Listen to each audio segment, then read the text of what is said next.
Welcome back, everyone. Ready for another deep dive? This time, we're taking a look at a family history that spans, well, continents and centuries.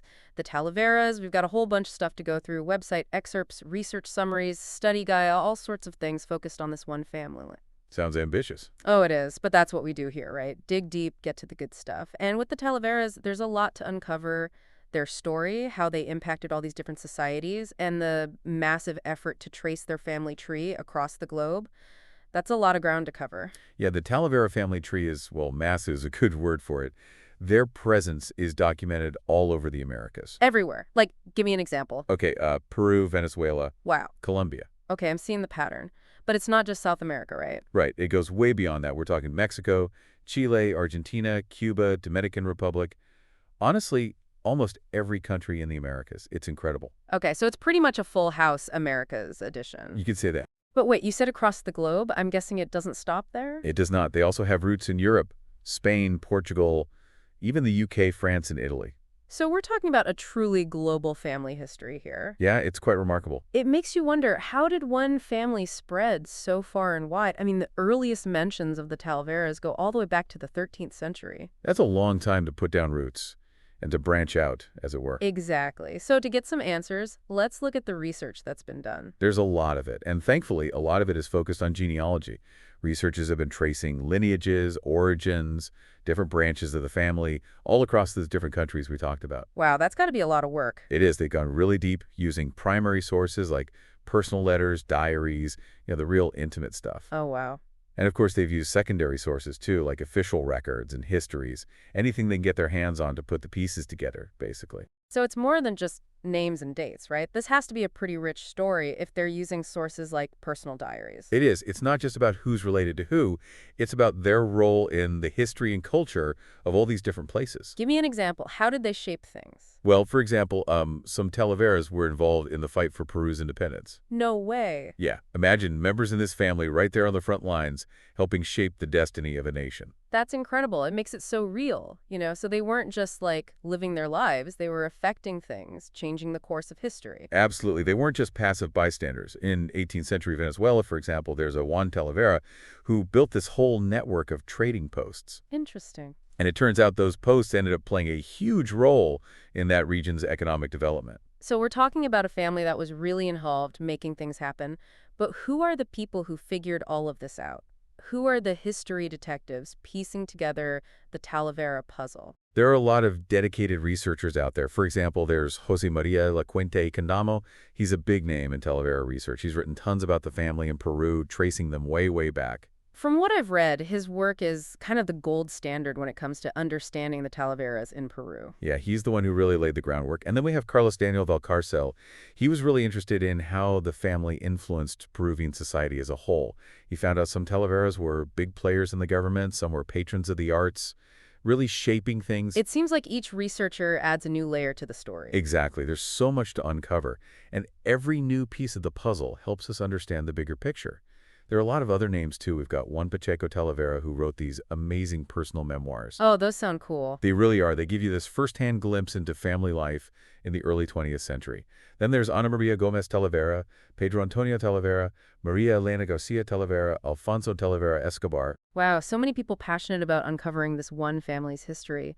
What I find fascinating is that most of this research, most of the books and articles, they've all come out in the last 50 years. It makes you wonder why, right? What happened in the last 50 years that suddenly everyone's interested in the Talaveras? Maybe it's the whole genealogy boom. People are more interested in their own family history now, so maybe that's spilled over into a wider interest in stories like the Talaveras. That's a good point. I think you're right. Plus, technology has made it so much easier to access information.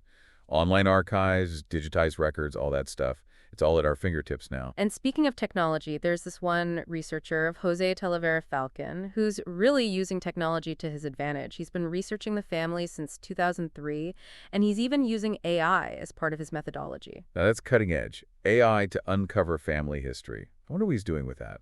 I know, it's super interesting. It makes you think about all the possibilities. But even with all this technology, even with all these researchers, there are still challenges when you're piecing together a family history that goes back this far. Oh, definitely. Accessing historical records can be really tough. Imagine trying to track down documents from the 16th century. And not just any documents, documents related to a specific family in a specific place. Yeah, that's like trying to find a needle in a haystack. Exactly. And even when you find something, you have to be careful. You have to think about whose perspective is missing, what biases might be there, and how to make sure everything is accurate. It's a big job. Yeah, it takes a lot of skill to be a good historian, to sort through all that information and tell a story that's both accurate and engaging. And that's what makes this research so cool. It's not just about dates and names. It's about the lives of the Talaveras, their ups and downs, their successes, their struggles.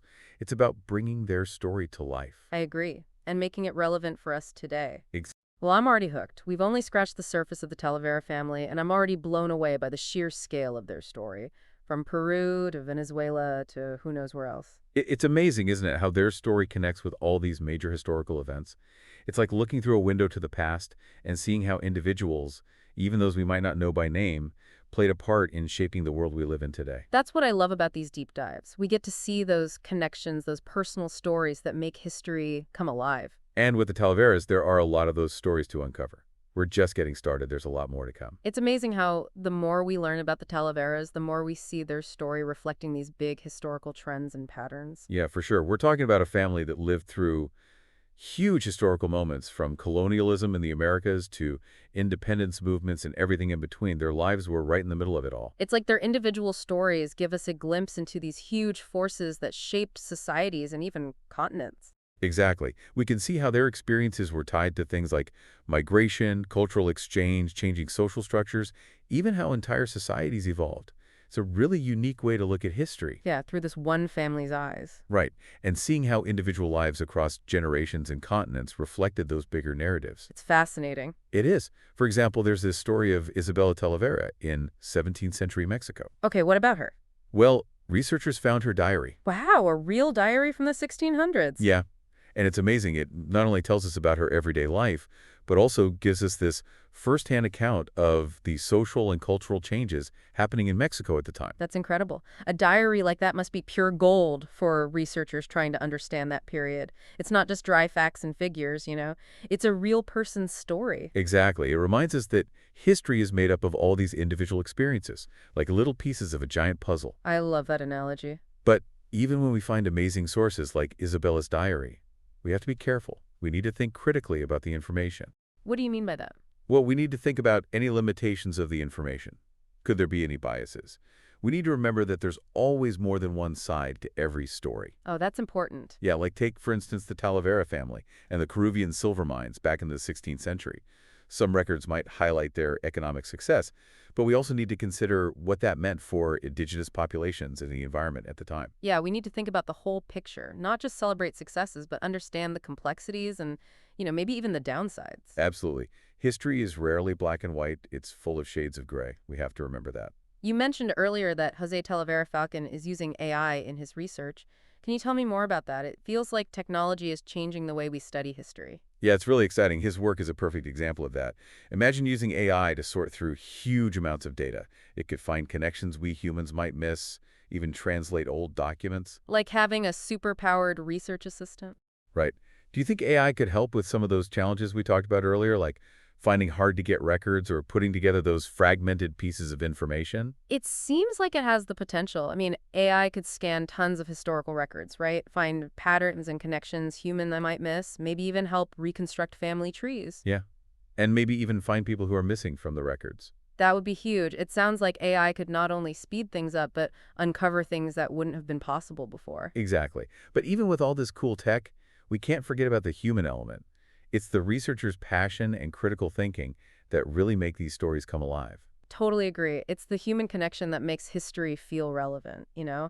And with the Talaveras, it's clear their story is both deeply personal and super important to the wider world. It is. Their journey through time is a reminder that history isn't just numbers and facts. It's about real people, their struggles, their triumphs, and how they impacted the world. Their story is far from over, too. Every time we learn something new, it's like we have even more questions. We're diving deeper and deeper into the Talavera family mystery. That's what's so great about this kind of exploration. We keep uncovering new layers, challenging what we thought we knew, and putting together a story that's both complete and engaging. We've been on quite a ride so far, uncovering this family history that spans centuries and crosses continents. But I have a feeling the most interesting part is still to come. You're right. We've explored the Talavera family's past. Now let's think about what it means for the future. How can we use this knowledge to understand our present and make better choices for the future? Wow, what a journey, right? We've explored the Talavera family history from their beginnings in the 13th century all the way to the amazing researchers working on their story today. But I guess the big question is, what does it all mean? What's the takeaway from all this? Well, one of the biggest things is how much the Talaveras' story reflects these bigger shifts in history and society, like their movements across continents. It tells us about migration patterns, how people moved around the world, and the work they did in so many different fields. That shows us how cultures interacted and influenced each other, and even just the challenges those researchers faced trying to find information.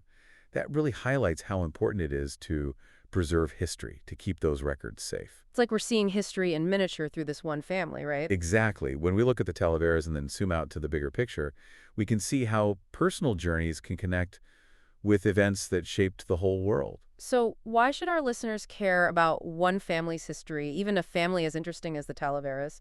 What makes this relevant to us today? Well, their story reminds us that history isn't just about big events and famous names. It's made up of all these individual stories, all these different perspectives, and every single one has something to offer. It's about real people living their lives, not just dates in a textbook.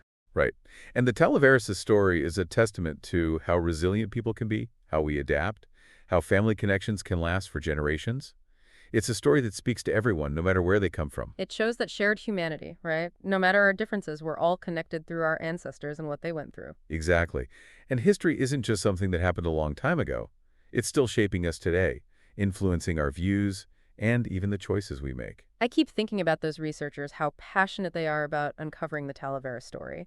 What advice would you give someone who wants to research their own family? Where do they even start? Oh, it's such a rewarding thing to do. I'd say start by talking to your family, especially the older folks. Get their stories, their memories, and any documents or photos they've kept. And from there, you can jump online. There are genealogy websites, digital archives, even social media groups that can be super helpful. Those are great tips. And for anyone specifically interested in the Talaveras, we have to recommend the story, talaverafamily.blogspot.com website. It's amazing. So much great info there, all thanks to those dedicated researchers. Oh, and don't forget about the books and articles we mentioned. Those researchers have done some amazing work that can really help you understand the Talavera family's journey. This deep dive into the Talavera family has been incredible. We've gone from continent to continent across centuries and uncovered a story full of mystery, resilience, and the power of family. And as we've seen, it's just the beginning. There's so much more to discover about the Talaveras. History is an ongoing conversation, this journey of discovery that never really ends. And that's what makes it so exciting, right? It keeps us curious, keeps us wanting to learn more. Thanks for joining us on this adventure, everyone. Until next time, keep exploring, keep asking questions, and keep those brains buzzing.